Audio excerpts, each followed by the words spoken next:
옛날 옛적 강원도 정선에 깊은 산속에 금정이라는 이름의 작은 마을이 있었습니다.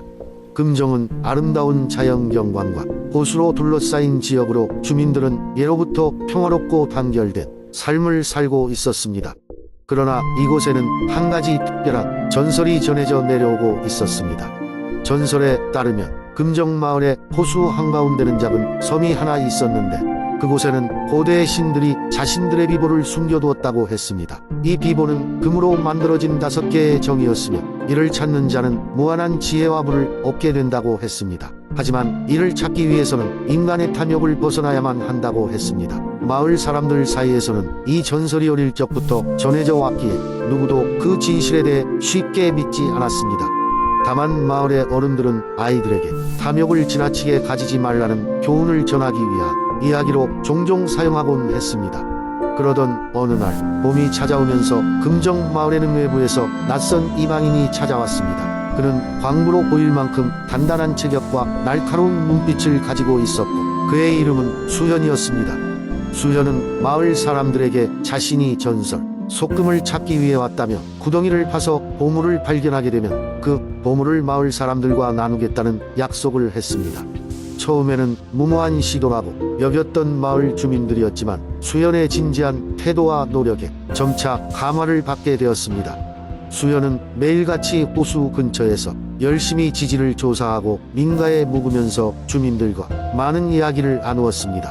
어느덧 시간이 흘러 여름이 되었고 수현은 마을에 한 젊은 여자와 우정을 쌓아갔습니다. 그녀의 이름은 하연이었으며 마을에서 손꼽히는 지혜로운 여성이었습니다. 하연은 마을의 전설과 관련된 여러 옛 기록과 비문을 읽어보아야 한다며 수현에게 자신도 함께하겠다고 했습니다. 그리하여 둘은 함께 연구하기 시작했고 하연은 마침내 오래된 한 비문에서 실마리를 찾게 되었습니다. 그 비문에는 탐욕의 모습을 담은 자 빛을 잃고 니르바나로 가리라 라는 구절이 적혀 있었습니다. 둘은 이를 해독하기 위해 의미를 추론하기 시작했습니다. 하연은 탐욕을 품어서는 결코 이금을 얻을 수 없다는 것을 깨달았고 수현 역시 이를 인정하게 되었습니다. 각자 자신의 욕망을 비우고 보이지 않는 선한 마음을 가지게 되었을 때 비로소 그 금정의 진정한 의미를 알게 된다면 자연적으로 길이 열릴 것이라 생각했습니다. 다음 날 아침 호수 위는 몽환적인 안개가 깔려 있었고 두 사람은 고요한 물결을 타고 그 작은 섬으로 나아갔습니다. 그곳에서 그들은 불가사의한 빛을 발견했는데 그것은 다름 아닌 금정이었습니다. 금정은 빛나는 황금색으로 아름답게 빛났지만 놀랍게도 그런 보물을 두 사람이 가져가려는 마음은 없었습니다. 대신 그들은 만장일치로 이 도전을 통해 얻은 교훈을 마을 사람들과 나누기로 결심했습니다. 그리하여 금정마을은 탐욕과 이기심을 넘어서 진정한 성과 지혜를 얻는 장소로 변모하게 되었고 수현은 하연과 함께 금정의 전설을 꾸준히 이야기하며 다른 마을로 전파해 나갔습니다. 마을 사람들은 그 후로도 금정을 세대에 걸쳐 보존했으며 전설은 그 후로도 길게 이어졌습니다. 오늘날에도 금정 마을에서는 세월이 흐르면서도 여전히 전해져 내려오는 그 이야기를 들을 수 있으며 그곳을 방문하는 사람들은 그 마을의 따뜻한 안대와 여유를 느낄 수 있습니다. 정선의 신비로운 마을 금정의 전설은 그렇게 오늘날까지 이어지고 있습니다. 두 번째 이야기, 옛날 옛적 한국의 남서쪽에 위치한 목포라는 고요한 마을이 있었다. 이 마을은 아름다운 영산강과 함께 그의 깊은 역사와 전설로 유명했다. 목포 사람들은 강이 마을에 가져다주는 풍요로움과 이로움을 언제나 감사하게 여기며 살아갔다. 영산강에는 오래전부터 내려오는 비밀이 하나 있었다. 바로 강 한가운데 있는 작은 섬 월출도에 관한 이야기였다. 전설에 따르면 월출도에는 신비로운 힘을 가진 옥황상제의 여의주가 숨겨져 있다고 했다. 이 여의주는 소원을 들어주고 무한한 힘을 준다고 전해지며 수많은 이를 강으로 이끌었다. 월출도에는 신령스러운 수호신이 살고 있었다. 겉모습은 작은 물고기처럼 보였지만 실은 거대한 용이었다. 그 용은 강과 섬을 지키며 여의주가 악인의 손에 들어가지 않도록 밤낮으로 감시했다.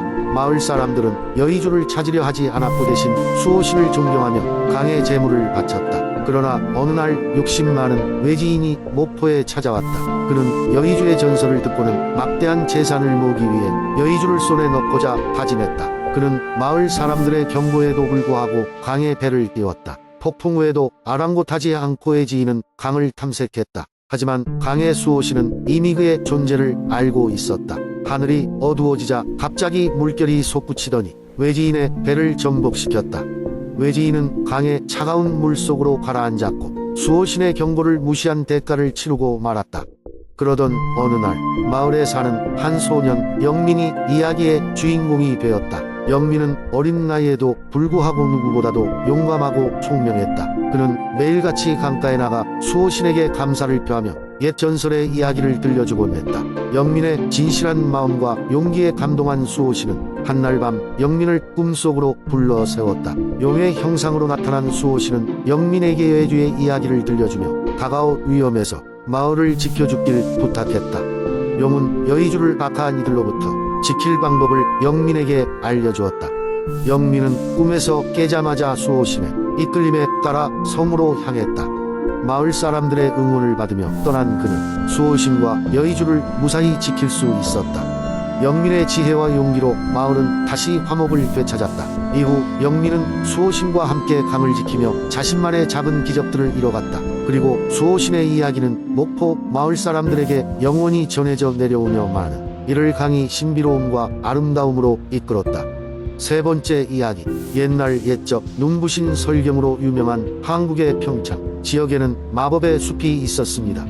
이 숲은 겨울마다 눈꽃에 요정들이 내려오는 곳으로 그들은 눈 내리는 계절 동안 하얀 마술을 펼치고 한 해의 운명을 결정했습니다. 눈꽃의 요정들은 하늘 높이 날아다니며 하얀 눈송이를 뿌리고 그 눈송이는 숲과 마을을 덮어 평창을 아름다운 겨울 왕국으로 변모시켰습니다.